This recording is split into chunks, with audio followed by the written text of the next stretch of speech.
नमस्कार. विचारांचा तारा न्यूज चॅनेलमध्ये तुम्हा सर्वांचे सहर्ष स्वागत. भक्त भाविकजन हो, आज विचारांचा तारा या चॅनेलच्या माध्यमातून आपल्याला श्री पंढरीचा पांडुरंग या देवाच्या आषाढी वारीची जी देवशयनी एकादशी आहे, त्या देवशयनी एकादशीस काय विशेष महत्त्व आहे हे सांगणारा हा लेख प्रपंच आपल्यासमोर सादर करत आहे. तो ऐकून आवडल्यास लाईक, शेअर, कमेंट व सबस्क्राईब करावे व विठुरायाचा आशीर्वाद घ्यावा अशी विनंती करतो आणि माझ्या या देवशयनी एकादशीच्या लेखला वाचन सुरुवात करतो. आषाढातील देवशयनी एकादशीस विशेष महत्त्व. उद्या आषाढी एकादशीच्या दिवशी पंढरपुरात दाखल होऊन विठू माऊलीचा कळस किंवा प्रत्यक्ष दर्शनानंतर हा सोहळा संपणार आहे.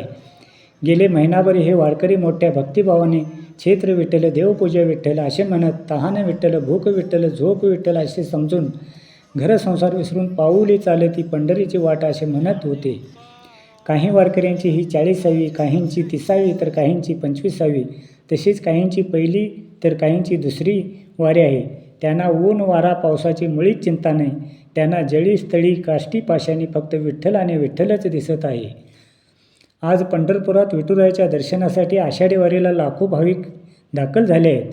त्यामुळे विठुरायाच्या दर्शनासाठी जणू भक्तांचा महापुरुष लोटला आहे.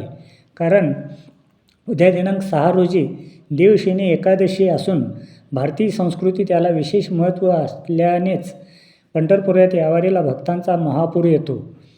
आषाढ मासाच्या शुक्ल पक्षातील एकादशीला देवशयनी देवांच्या निद्रेची आणि वद्य पक्षातील एकादशीला कामिका एकादशी असे म्हणतात.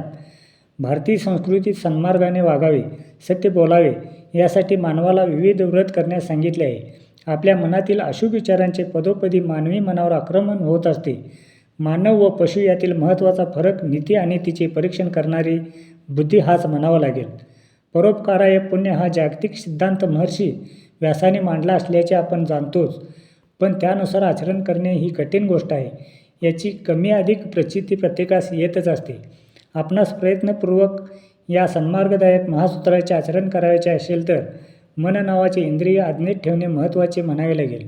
आपल्या प्रत्येक धर्मानुष्ठानाचे उच्चतम ध्येय मनाची स्वाभाविक चंचलता कमी करून सरावाने मनोनिग्रह करणे हेच आहे. उपनिषदांचे मत शरीर, रथ, इंद्रिय, घोडे व मन म्हणजे लगाम आहे. यामुळे मनावर नियंत्रण हा यशाचा राजमार्गच म्हणावा लागेल.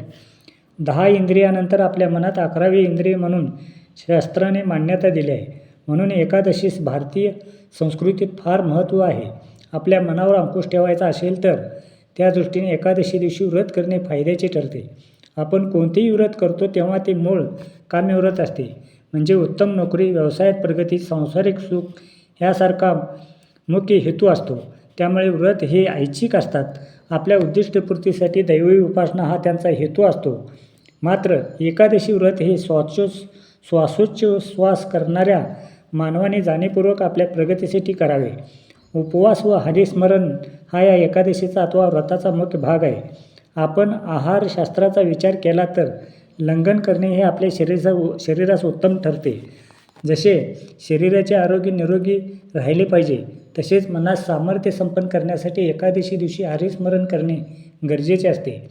या एकादशीचे व्रत करायचे असेल तर दशमीच्या रात्री उपवास सुरू करून एकादशी दिवशी पूर्ण व्रतस्थ राहावे व द्वादशी दिवशी महानैवेद्य दाखवून उपवास सोडावा. संत तुकाराम महाराजांचे एकादशीबद्दल पुढील अभंग प्रेरणादायी आहेत. एकादशीस अन्नपान जे नर करीती भोजन, जे नर करीती भोजन, स्वाननिष्ठे समान अधमजन तो एक, स्वाननिष्ठे समान अधमजन तो एक, ऐका व्रताचे महिमान, ऐका व्रताचे महिमान, नेमे आचरणी जन, गाते ऐकते हरिकीर्तन, गाते ऐकते हरिकीर्तन, ते समान विष्णूशी. एकादशीचे व्रत महात्म्य करताना अत्यंत गुह्यतम व्रत सुलभपणे सांगून उच्च फलप्राप्तीची खात्री जणू या अभंगातून दिली आहे.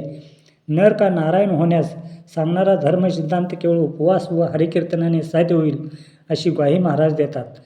ना कोणता यज्ञ, ना वेद पठन, ना कोणता यज्ञ, ना वेद पठन, ना खोटी खर्चिक अनुष्ठाने, ना खोटी खर्चिक अनुष्ठाने, ना कठोर व्रताचरण, ना कठोर व्रताचरण, ना हठयोग, ना विद्वतेचे जाहीर प्रदर्शन, ना हठयोग, ना विद्वतेचे जाहीर प्रदर्शन. तरी पण नर का नारायण होणे सहज साध्य असल्याचे सांगतात. कारण विठ्ठलाला फक्त तुळशीची माळ व बुक्का वाहून भक्तीने हा उपवास करणे, या दिवशी भजन कीर्तनातून नामस्मरण करणे, विठ्ठलाबद्दल निरपेक्ष प्रेमभाव हे असाधारण बळ प्रदान करणारे ठरते. म्हणूनच आषाढातील देवशनी एकादशीला लाखो लोक विठोबाचे दर्शन घेण्यास मंगलमय वारीत सहभागी होताना दिसतात. त्याचे एकमात्र कारण विठ्ठलाचे प्रेमस्वरूप नाम होय. त्यामुळेच ही एकादशी सर्वांनी करायला हवी. मित्रहो, विचारांचा तारा न्यूज चॅनेलला सबस्क्राईब करून, लाईक करून, शेअर करावे अशी आपल्याला विनंती करतो आणि इथेच थांबतो. धन्यवाद. विचारांचा तारा न्यूजसाठी रंगराव बन्ने, बारवाड.